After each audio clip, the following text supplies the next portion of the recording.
جب تم کسی کو پانے کے لیے بار بار اللہ کے سامنے روتے ہو، جب تم کسی کو اپنی زندگی میں پانے کے لیے بار بار اللہ کے حضور گر گراتے ہو، تو سمجھ لو کہ تمہارا دل سچا ہے، تمہارے جذبات پاکیزہ ہیں۔ تم اس ذات سے مانگ رہے ہو جو دلوں کا حال جانتی ہے، جو تمہاری خاموش دعاؤں کو بھی سنتی ہے۔ تمہاری آنکھوں سے بہنے والا ہر آنسو اس کے ہاں ریکارڈ ہو رہا ہے، اور اللہ کسی کا بھی اخلاص رائگاں نہیں جانے دیتا۔ یاد رکھو، جو چیز تم اللہ سے مانگتے ہو، اگر وہ تمہارے حق میں بہتر ہو تو وہ تمہیں ضرور عطا کرے گا، چاہے تھوڑا وقت لگے۔ اور اگر وہ چیز تمہارے لیے نقصان دہ ہو تو وہ تمہیں اس سے بہتر چیز عطا کرے گا، یا تمہیں اس غم کے بدلے میں ایسی خوشیاں دے گا جن کا تم نے کبھی تصور بھی نہ کیا ہو۔ بار بار رونا کمزوری نہیں، یہ تو اس بات کی علامت ہے کہ تمہارا دل ابھی زندہ ہے، نرم ہے اور اللہ پر کامل یقین رکھتا ہے۔ اپنی دعاؤں سے تھکو نہیں، بس اللہ پر بھروسہ رکھو اور دل سے دعا کرتے رہو۔ ایک دن وہ تمہیں یا تو وہ شخص دے گا یا اس شخص سے بہتر کوئی، جو تمہاری قسمت کا سب سے خوبصورت تحفہ ہوگا۔ اللہ کبھی دیر کرتا ہے پر انکار نہیں۔ پہلی وجہ، یہ دعا صرف ایک انسان کے لیے نہیں ہوتی، یہ اللہ سے جڑنے کا ذریعہ بنتی ہے۔ تم جب کسی کے لیے روتے ہو تو تمہاری زبان اس کا نام لیتی ہے، لیکن تمہارا دل حقیقت میں اپنے خالق کے قدموں میں پڑا ہوتا ہے۔ تم صرف محبت نہیں مانگ رہے ہوتے، تم اپنی تنہائی، اپنے درد، اپنے سوال لے کر رب کی چوکھٹ پر سر رکھ دیتے ہو۔ یہ کیفیت خود رب سے قربت کا ذریعہ بن جاتی ہے۔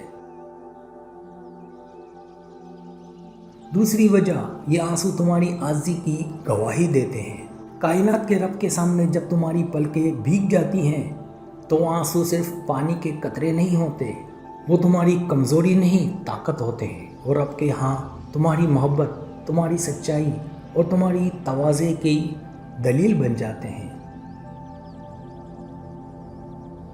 تیسری وجہ، تم جیسے چاہتے ہو وہ ہر حال میں تمہارا ہو، یہ ضروری نہیں۔ تمہارے دل کا فیصلہ ہمیشہ تمہارے مقدر سے ہم آہنگ نہیں ہوتا۔ اللہ جانتا ہے کہ تم جس کو پا لینا چاہتے ہو وہی تمہارے لیے نقصان، گناہ یا تمہیں رب سے دور کرنے کا سبب بن سکتا ہے، تو وہ تمہیں روکتا ہے، واپس موڑتا ہے اور دیر کرتا ہے، نہ کہ تمہیں نظر انداز۔ چوتھی وجہ، جب تم مانگتے رہتے ہو تو تمہارا صبر تمہاری روح کو سنوارتا ہے۔ ہر دن تمہیں وہ نہیں ملتا، لیکن ہر دن تم اللہ کے قریب ہوتے جاتے ہو۔ تمہاری آواز ٹوٹتی ہے لیکن تمہارا دل بنتا ہے۔ تم ٹوٹتے ہو لیکن اس ٹوٹنے سے ایک نئی روشنی جنم لیتی ہے جس کا نام ہے یقین۔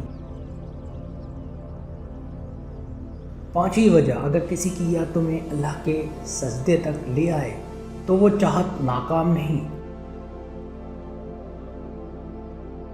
محبت میں وہی کامیاب ہے جس کی محبت نے اسے اللہ سے جوڑ دیا۔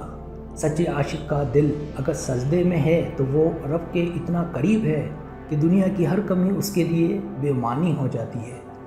ایسی محبت تمہیں زخم نہیں دیتی، تمہاری دعا کو زندگی کی سب سے بڑی عبادت بنا دیتی ہے۔ چھٹی وجہ، اللہ بعض اوقات وہ نہیں دیتا جو تم چاہتے ہو، بلکہ وہ دیتا ہے جو تمہیں اس کے قریب کرے۔ تم جسے مانگتے ہو سکتا ہے وہ تمہارا مقصد نہ ہو، لیکن تمہیں اللہ تک لے جانے کا راستہ ہو۔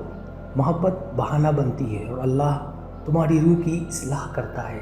اس کی محبت تمہیں جھکنا سکھاتی ہے، وہ جھکنا تمہیں نکھار دیتا ہے۔ ساتویں وجہ، محبت میں رو لینا بہتر ہے بنسبت بغیر دعا کے جینا۔ اگر تم کسی کو چاہ کر اللہ سے مانگتے ہو اور اس شخص کے لیے تم راتوں کو جاگتے ہو تو تم نے اپنی محبت کو دنیاوی حرص سے نکال کر عبادت میں بدل دیا ہے۔ یہ وہ کیفیت ہے جس میں درد بھی